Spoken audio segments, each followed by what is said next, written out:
Hello, my name is Frankie Rose, and I'm the VP for Academics at Union College. This is a short video to explain the Gallup Purdue Index and also show our results, Union College's results, for the Gallup Purdue Index questions.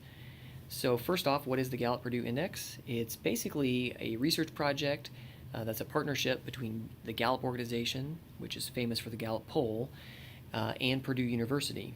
And they partnered back in 2014 to do a big survey to look for factors that would predict long-term, really positive outcomes for college graduates. So what did they use as long-term positive outcomes? Really two separate things. One of those is well-being. Gallup already had a validated instrument, which is their well-being index. It measures someone's well-being in 5 different areas: purpose, social, financial, community, and physical.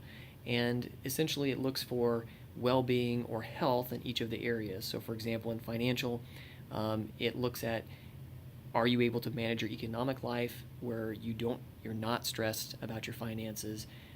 In the community, are you happy where you live? Importantly, do you feel safe? Those sorts of things.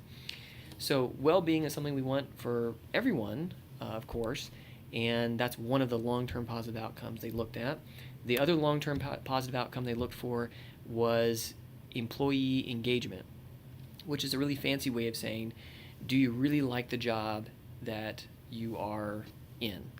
And so they have a validated instrument called the Q12. Actually, Union College uses this as well for our own employees to measure employee engagement. And it's simply 12 questions that really identify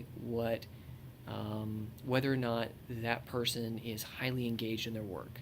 And really it tells you if they're in a really great job or not. So for example, it's not just like the low-level things that maybe I know what's expected of me at work, but it's as much as, do I have someone at work who cares about me? Have I had recognition? Is someone at work encouraging my development? Do my opinions seem to count? Am I enthusiastic about the mission and purpose of my company?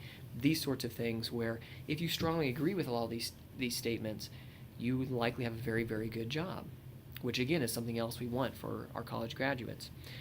So what they did was they asked hundreds of questions to over 30,000 survey participants, and they looked at those hundreds of questions and tried to identify specific questions and points that could predict which college graduates would be highly engaged in their work and have high levels of well-being.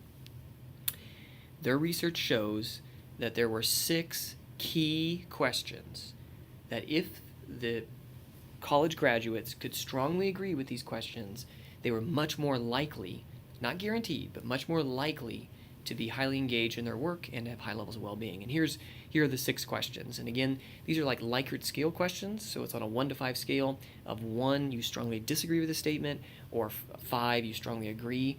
And the percent strongly agree is the people who are basically putting a 5 down. So here are the statements. I had at least one professor at the college I went to who made me excited about learning. About 63% of all college graduates in that survey of 30,000 college graduates could strongly agree with that statement. Second one, my professors cared about me as a person. I had a mentor who encouraged me to pursue my goals and dreams. Excuse me. All 3 of those were kind of classified as support questions. There were also 3 experiential and deep learning questions. I worked on a project that took a semester or more to complete. I had an internship or job that allowed me to apply what I was learning in the classroom. I was extremely active in extracurricular activities and organizations while attending college. If any one of these statements had words changed, often it didn't correlate. So for example, if you just knock out the word extremely and you just said I was active in extracurricular activities, that did not necessarily correlate with the really positive outcomes of high well-being and high employee engagement. If you want to see how much it impacts it, it roughly doubles the chances. With each statement that you would kind of strongly agree with, it increases your chances of being engaged at work. So if you said, I had a mentor who encouraged me to pursue my goals and dreams, that increased your chance of being highly engaged at work by almost 2-fold. Okay? Same thing with the experiential, about 2-fold approximately for each of those questions. If you could agree to all 3, it's even more, kind of a little bit of a combinatorial effect there. Not only that, but these same things actually do correlate with someone having high levels of well-being down the road. And again, if you can agree with more than one statement, you have higher chances of having high levels of well-being. So I know what you want to see is where the Union College results, and here's where they're at. The national results are the darker green bars. The lighter green is the Union College data. So here are the first 3 questions. These are the support statements. We measured our seniors who graduated in May of 2017. That was our inaugural year for us kicking this off. We got permission from Gallup Purdue to use their questions and to participate, and here's where our results are for our graduating students. And I think what you see is there's very high levels of students who are graduating from Union College who would strongly agree with this. And basically what that means, if you look back at the previous slides, that means there's no guarantees, but there is higher chances that the students who are graduating underneath this at Union here, higher chances that they will have jobs that they are highly engaged in, and higher chances that they're going to have high levels of well-being, just based upon the survey data and the correlations that already have been established. We're very excited to see that we to be honest, this is a natural strength at Union College, especially question 2 and question 3, where we're outperforming the national mean by double. This is likely due to just where the college has kind of historically placed its emphasis, and that is on personal mentorship. If you go look at the Union College website, look up our mission statement, look at our vision statement specifically, you'll see mentorship is one of the key elements that Union College focuses on, and this I think is kind of born out of that. In the second statements as well, Union College in each one of those outperforms those national medians, and in some areas by quite a bit. What's nice is these are areas that we can definitely work on, and we're excited to work on and improve in these. For example, we're looking at programs right now to further increase our internship, not only availability, but essentially where are we mandating it, and ensuring that every program is really getting students to apply their learning in internships as part of that program.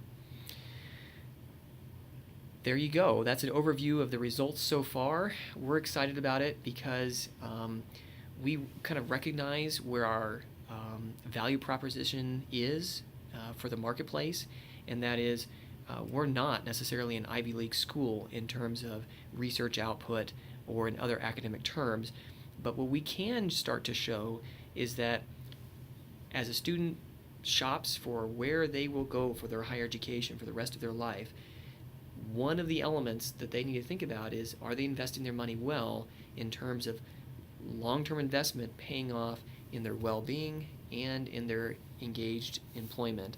And this begins to show that Adventist education, at least at Union College, without us even knowing about it to this point, it's clear that this might be an important value proposition that we want to get out there and that we want to continue using as essentially a compass that guides us in making decisions about how we run our school. Thanks so much for listening, and if you have any questions, please do contact Union College, and you can contact me, Frankie Rose, here, and I'm happy to answer your questions. Thanks so much.